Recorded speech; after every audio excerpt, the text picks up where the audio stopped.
tuning in to This Week in Poker. I'm Lizzie Harrison, and this is Christy Arnett. This has been an incredible week for tournament poker, so we'll start there. The main event of the World Series of Poker has come to a halt. Earlier this week, the November 9 was set, and now we have 3 months to speculate who will be the 2008 main event champion. The chip leader going into the final table is Dennis Phillips. He stopped by the Card Player Studios to speak with Lizzie about how much fun he's going to have playing this final table, even with all the pressure. And having fun. These guys, a lot of them do it for a living. They're young, they're nervous. I'm out there having fun. And, you know, if I finish 9th, I'm not going to be upset. I'll dance a jig all the way to the door. So I think my biggest may be that I am going to be relaxed. I am going to have fun and beware, because I'll throw the dang chips in anytime I want. Lizzie also caught up with the rest of the final tablists to talk about their road to the November 9, what they're planning on doing in the next 3 months, and how they feel about playing for the $9.1 million first place prize and permanent spot in poker history. That video will be posted in the near future, so be sure to check back on cardplayertv.com. The swollen prize pool left for these 9 players are not the only impressive numbers being boasted by the World Series of Poker main event. It was reported that Harris earned more than $4.1 million in tournament fees from the main event alone. The total amount of juice from the entire World Series this year is upwards of $13 million. With the World Series of Poker over, well, for a while anyway, the poker community turned their focus to the final table of the Bellagio Cup 4. Riding the tails of the WSOP main event, the $15,000 buy-in World Poker Tour event attracted 446 players, which generated a prize pool of $6.5 million. Chip leader going in was Mike Watson, also known as Sir Watts Online. Also at the final table was another online poker player, Luke I Wear Goggles Stoudemire. The table was rounded out with longtime pros John Fan, David Benjamin, Gabe Thaler, and Ralph Perry, who were all looking to capture their first WPT title. After the stacked final table played out, the winner of the nearly $1.7 million first place prize was Mike Watson. In other World Poker Tour news, it was recently announced that the WPT has partnered with Fox Sports Net to broadcast 26 episodes of Season 7. FSN is the nation's leading provider of local sports and will air the 1-hour WPT episodes in the United States. The first 2 episodes were filmed at the Bellagio Cup 4 final table.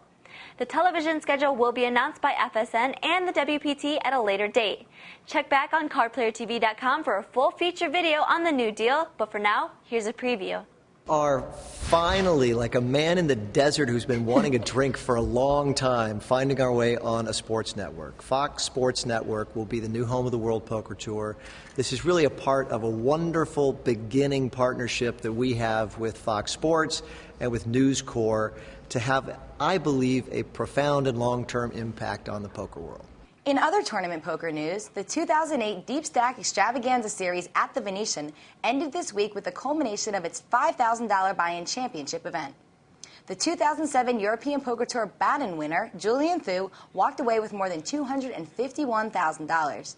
The championship attracted 173 players, which generated a prize pool of almost $810,000.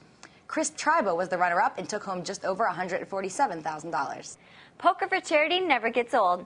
San Antonio Spurs star point guard Tony Parker and wife Eva Longoria, star of the hit show Desperate Housewives, together make up one of the world's most popular celebrity couples. And on August 9th, the duo is using their Hollywood influence to raise money for charity with the first annual Tony and Eva Parker Celebrity Casino Night. The tournament will begin at 6:30 p.m. at Pedrati's Northwind Ranch in San Antonio. The buy-in is $300, which gets players $10,000 in starting chips, and $100 additional rebuys for $5,000 in chips will be available throughout the first hour once players dip below $5,000.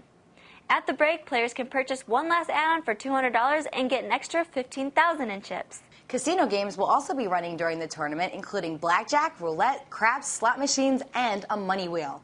Those who buy into the tournament will also receive $2,000 in chips for casino games. Admission for just the casino games and $2,000 in chips can be purchased for $100. Additional casino chips can be bought throughout the night at $10 for 1,000 chips or $20 for 3,000 chips. The casino games will end at 9:30 p.m. and players can cash in their chips in return for tickets into a prize drawing. The benefiting charity is Eva's Heroes, an organization founded by Eva to enrich the lives of those who have developmental challenges. The foundation is dedicated to providing an inclusive setting for beneficiaries to interact, grow, and learn with their peers. Players can register early and find more information at www.evasheroes.org. Sponsorship opportunities are available. And that sums up This Week in Poker. I'm Lizzie Harrison. And I'm Christy Arnett for Card Player TV.